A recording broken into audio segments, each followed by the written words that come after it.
guys! Welcome back to my channel. So ngayon, ang pag-uusapan natin ngayon sa video na to, kung paano maging mas malambot yung sponge. Okay, sponge na mga beauty sponges, kung nagtitipid ka, hindi mo kailangan bumili ng mga beauty blender, mga gano'n, ng mga mamahaling sponge. Kasi kahit ako, hindi rin ako bumibili ng mga mamahaling sponge kasi nanghinayang ako. Sponge lang yun eh, diba?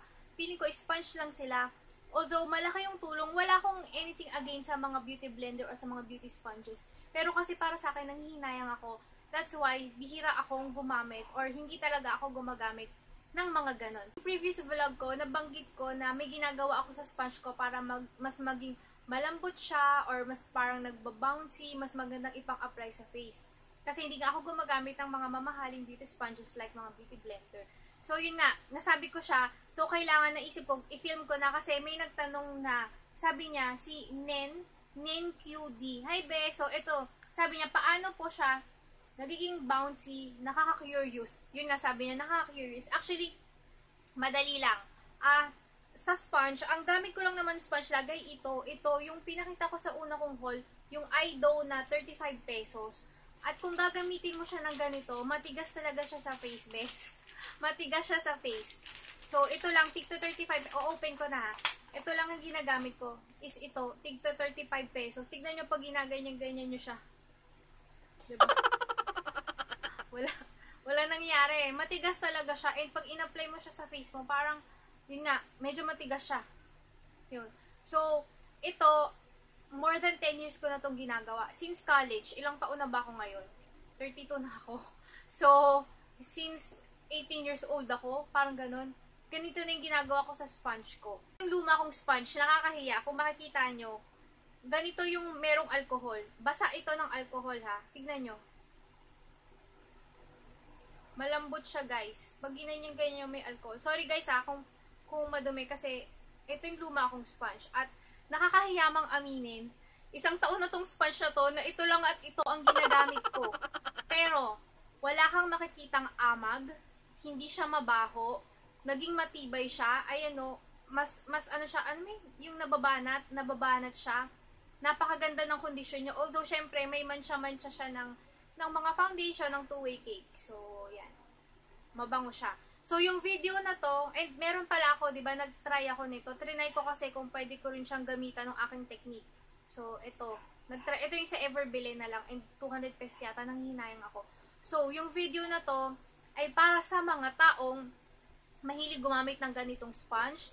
Everyday siyang gumagamit ng ganitong sponge dahil mahilig siya sa mga two-way cake powder or mga cake foundation. Ganon. Para to sa kanya. At, yun, para mapanatiling malinis, mabango ang sponge. So, tip number 1 ko is, ang ganitong klaseng sponge, wag na wag mong patutuyuin. Oo, tama. Wag na wag mong patutuyuin. Hindi po kayo nagkakamali ng dinig. Kung gusto mong patuyuin yung sponge mo, make sure na malinis ito, walang nakalagay na mga powders or mga makeup. So, ngayon, kaya meron akong ganitong lalagyan. Natanggal na yung ribbon Hello Kitty, kung makita.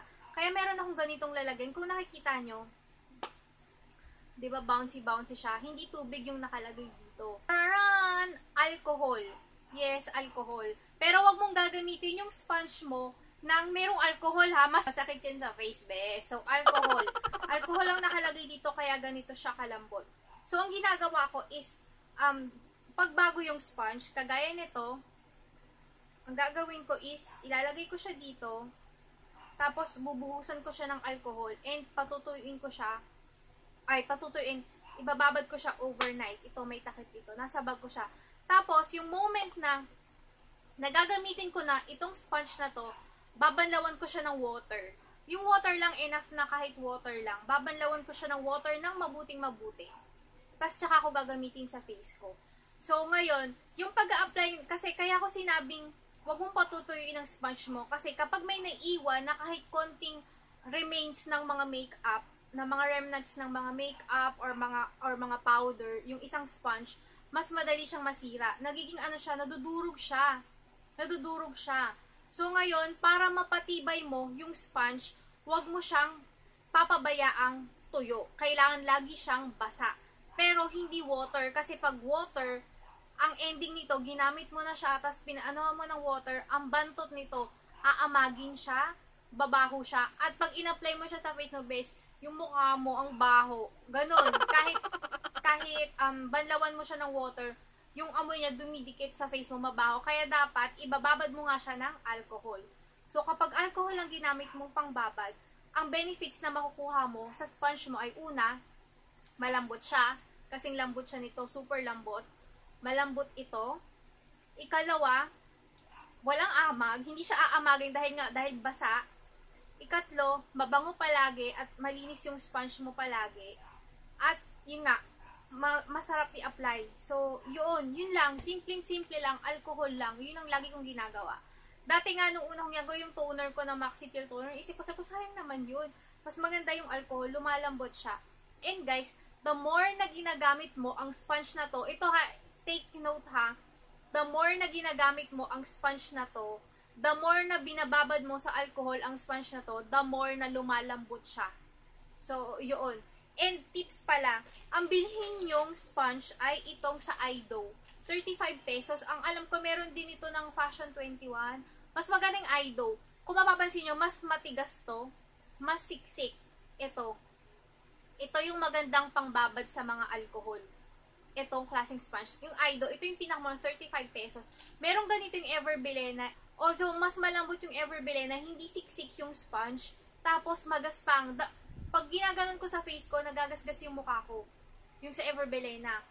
Yung sa Fashion 21 na ganito, mas malambot dito kasi hindi siya ganun kasiksik. Although siksik siya, masiksik kasi ito. Kapag wala na kayo nakitang Ido, that's the time na kuhanin nyo na yung Fashion 21. Pero ito ang mas preferred ko sa lahat. Ido. 35 pesos lang. Babad nyo sa alcohol. Yun lang guys, the more na binababad mo sa alcohol, the more na ginagamit mo yung sponge everyday, the more nalalambot siya at mas maganda.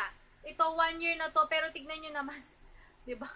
'Di ba? Tignan nyo yung movement nung sponge ko. Parang siya, yung parang nagba-bounce siya na super lambot niya. Super lambot niya.